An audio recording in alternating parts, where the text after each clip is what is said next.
Salam sejahtera saudara-saudara yang dikasihi Tuhan. Mari pada saat ini kembali kita akan merenungkan firman Tuhan yang saya beri judul Memperoleh Hidup Kekal. Yohanes pasal yang ketiga ayat yang ke-16 dikatakan demikian, karena begitu besar kasih Allah akan dunia ini sehingga ia telah mengaruniakan anaknya yang tunggal, supaya setiap orang yang percaya kepadanya tidak binasa, melainkan beroleh hidup yang kekal.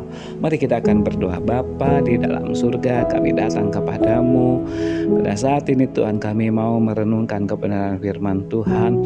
Oleh sebab itu berbicaralah kepada kami Tuhan, karena kami siap untuk mendengar dan melakukannya. Inilah Tuhan doa kami yang kami naikkan hanya di dalam nama-Mu Tuhan Yesus kami berdoa. Saudara-saudara yang dikasihi oleh Tuhan Yesus Kristus, kalau kita bertanya pada masyarakat umum, apakah hidup kekal itu?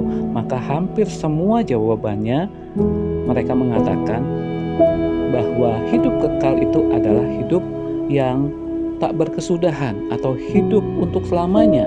Artinya ada hidup setelah kematian jasmani. Jawaban tersebut tidak salah, namun tidak semuanya benar. Hampir semua keyakinan mengakui bahwa hidup dalam kekekalan tidak didapatkan dalam kehidupan saat ini, tetapi pada waktu yang akan datang setelah hidup sementara di dunia ini berakhir. Setelah itu barulah orang itu masuk ke alam kekekalan. Nah, pertanyaannya, siapa yang menjadi sumber yang layak dipercaya untuk menjelaskan kehidupan yang kekal tersebut? Sementara manusia belum ada yang sampai ke sana dan masuk lagi ke alam sementara di dunia ini.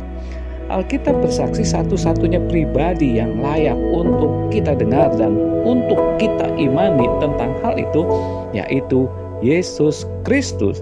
Jadi bukan manusia, bukan ahli teologi, bukan ahli filsafat atau para pemimpin pejabat gereja sekaliber apapun, tapi hanya Yesus Kristus.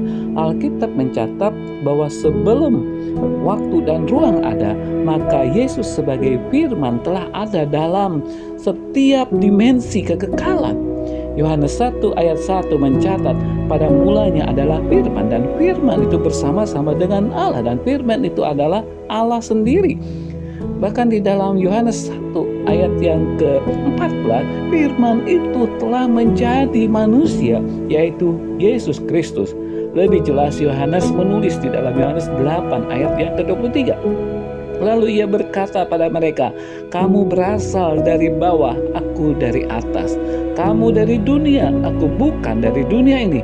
Demikian juga di dalam Yohanes 3 ayat yang ke-13, ketika Yesus berbicara dengan tokoh agama, yaitu Nikodemus. Tidak ada seorang pun yang telah naik ke surga selain daripada Dia yang telah turun dari surga, yaitu Anak Manusia.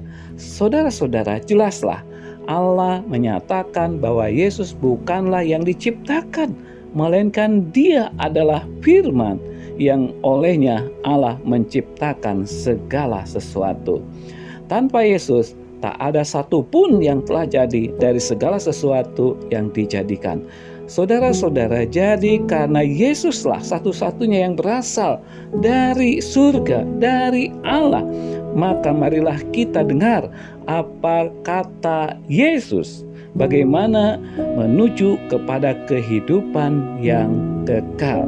Saudara-saudara, marilah kita percaya kepada Tuhan Yesus Kristus. Dalam Yohanes 10 ayat yang ke-10, pencuri datang hanya untuk mencuri dan membinasakan. Aku, yaitu Yesus, datang supaya mereka mempunyai hidup dan mempunyainya dalam segala kelimpahan. Saudara-saudara, bila kita ingin memiliki kehidupan yang kekal, maka kita harus percaya kepada Tuhan Yesus Kristus. Dengan kasih-Nya, Yesus senantiasa ada bersama dengan kita semua. Kita percaya bahwa hidup kita akan kita dapatkan ketika kita terus percaya kepada Tuhan Yesus Kristus. Saudara yang dikasihi Tuhan, kita percaya bahwa Allah begitu besar kasih-Nya kepada kita, Dikatakan di dalam Yohanes 3 ayat yang ke-16 tadi, karena begitu besar kasih Allah akan dunia ini, sehingga ia mengaruniakan anaknya yang tunggal, supaya setiap orang yang percaya kepadanya tidak binasa, melainkan beroleh hidup yang kekal. Hidup kekal ada dan menjadi milik kita saat ini, tetapi itu harus dipertahankan sampai kita kembali kepada Tuhan Yesus Kristus. Segala sesuatu yang kita imani, kehidupan kekal itu akan menjadi dan tetap menjadi milik kita. Mari kita akan berdoa. Terima kasih Tuhan untuk firman-Mu, dan biarlah Engkau akan menguatkan iman kami. Kami bersyukur, kami percaya kepadamu, dan kehidupan kekal ada dan menjadi milik kami. Tuhan, tolong supaya kami tetap mempertahankan iman percaya kami kepadamu sampai nanti Tuhan memanggil kami. Kami membawa keyakinan kami bahwa kami akan bersama-sama dengan Engkau di dalam hidup kekal di dalam surga. Inilah Tuhan doa kami dalam nama-Mu Tuhan Yesus, kami menaikkan doa kami ini. Amin.